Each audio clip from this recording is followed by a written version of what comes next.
Do you remember the strange disappearance of Malaysian Airlines Flight 370 in 2014? The plane has never been found. One independent investigative journalist, however, named Ashton Forbes, thinks he might have the answer to the mystery of the disappearance of Malaysian Airlines Flight 370. This is not any type of hoax or fabrication. What we're looking at here is advanced technology the United States has.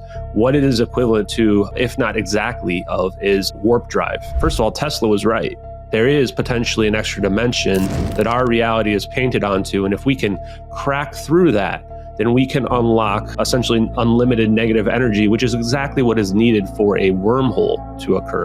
So what we think we're actually looking at here in those videos is a real wormhole, and the United States government has reverse engineered that. I would speculate, based on the investigation here, sometime in the early 2000s is when we first started to figure it out and it became operational, and we've been hiding it ever since. Now we're near 2024.